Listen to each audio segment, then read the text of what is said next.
In their season opener against the Nuggets, everyone thought they had a lucky game as they bested a team that had a two-time reigning MVP.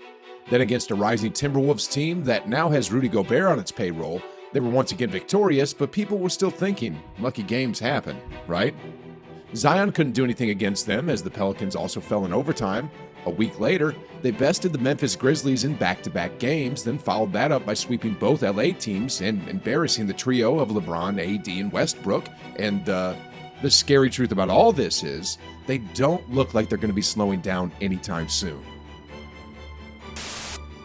This is a play that really characterizes the Jazz this season. First, they get the block on one end of the court.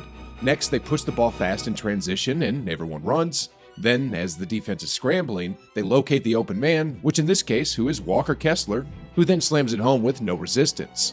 Team basketball, no one is playing hero ball, everyone is playing together. Here's another example. It's a 4-point game with a minute left in regulation. It's crunch time. Conley and Olynyk are playing a two-man game on the perimeter, and when Paul George switches on the 7-footer, Kelly puts the ball on the ground and attacks the paint. As he does so, he finds Sexton wide open cutting to the basket, and this team play here is what put the nail in the coffin for the Clippers. Team basketball. Here's one last example. Here's Jordan Clarkson up top. When he couldn't shake the defense, he gives it to Vanderbilt, who then passes it to Lauri Markkanen, and then sets a screen for his defender as well. At this point, it's a wide open shot for the 7-footer out of Arizona, who then proceeds to drain another three. The Utah Jazz are playing team basketball. They're shooting threes, and they're scoring a boatload of points. I mean, as of today, they're 6th in assists, 4th in three-point attempts, and as a result of their team play, they're currently scoring the most points out of any team in the league at 118.8 points per game. They have 6 players scoring in double figures, 2 players who are close to scoring in double figures, then they have a 7-foot rim runner, and their 10th man is veteran Rudy Gay. What a team, guys. Everybody could score, so you can't shut down any single player, and they're deep as well. 10 deep. And the crazy thing about this is they shouldn't be this good. I mean, out of the 10 players they used the most, 7 of them are new to the team. They had no chemistry prior to this season. Markkanen and Sexton came from Cleveland, Olynyk came from Detroit, Beasley and Vanderbilt came out of Minnesota, THT was a Laker, and Walker Kessler is a rookie who just got drafted. But yet, they're playing like they got the chemistry of the 2022 Golden State Warriors, for Pete's sake. Anyways, I want to pivot the topic onto Lauri Markkanen for a second and pose the question, is he a star in the making? I mean, he has every attribute needed to be a quote-unquote unicorn. 7 feet tall, athletic, could shoot the long ball, could attack the rim, could put the ball on the ground. Look at this play here where he catches the ball in the post, and with one dribble, he muscles Anthony Davis out of the way for the easy bucket. Then, in this play here, he has the ball on the perimeter. His defender is way too small, so he dribbles twice and uses his body to get a bit of separation. Then from here, it's just a practice mid-range drill that's unguardable. Here's Markkanen again with a smaller defender on him.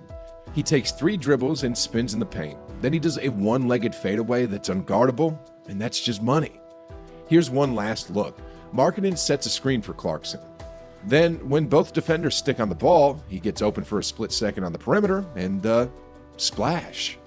For the season so far, the Finnish forward is averaging nearly 23 points and 9 rebounds a game while shooting 53% from the field, 34% from distance, and 88% at the free throw line.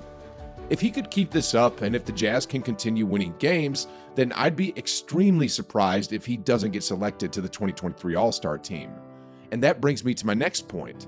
It's insane how this team is doing so well with 0 All-Stars from 2022. I mean, I know Jordan Clarkson was the 6th man of the year from 2021 and that Mike Conley made 1 All-Star team in his career that same year. But coming into this season, this wasn't a team that was constructed to win. This was a team that was constructed to acquire Victor Wembanyama.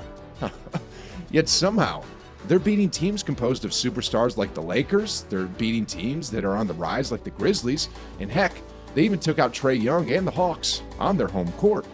And if other teams could learn one thing about this team, it's that depth is important. Because look, I went on to Basketball Reference and took a look at their different lineups and how they performed, and to my surprise, their most used lineup, which consists of Clarkson, Conley, Markkanen, Olynyk, and Vanderbilt, has only really outscored opponents by 1.3 points. Then when you compare that to the Golden State Warriors, for example, who are currently sitting out of the playoff race, their top 5-man lineup is the best in the NBA, as they've been outscoring teams by 30.1 points. But the thing about the Jazz is their depth is so deep and they play such good team basketball that you can throw almost any combination out there and they'll be in the positives. Out of 20 different 5-man lineups that Utah uses, 15 of them are in the positives when it comes to outscoring opponents, whereas the Warriors, as dominant as a starting 5 that they've got, they only currently have 6 lineups out of 20 that could outscore opponents. Then, looking at the production of their bench, out of all 30 teams in the league, they score the most.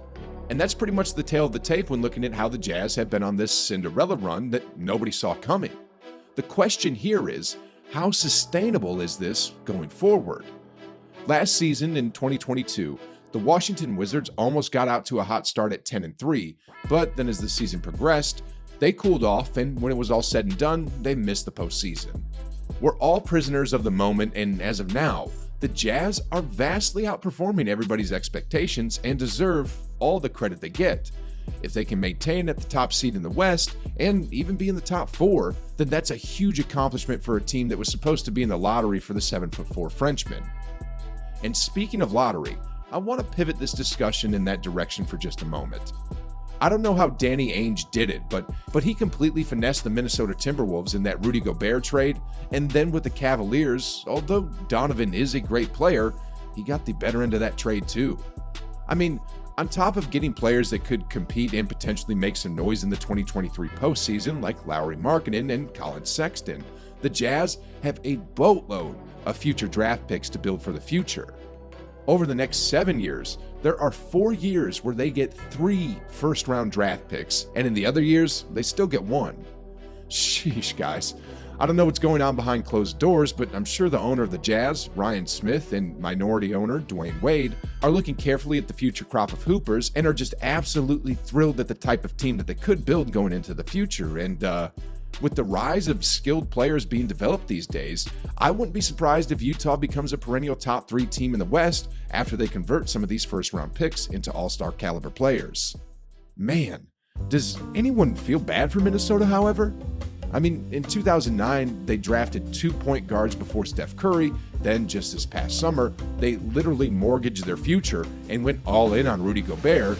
And from the early looks of it all, it seems that this ship is sinking fast. Not to be a hater or anything, but I'm so glad I'm not a Timberwolves fan.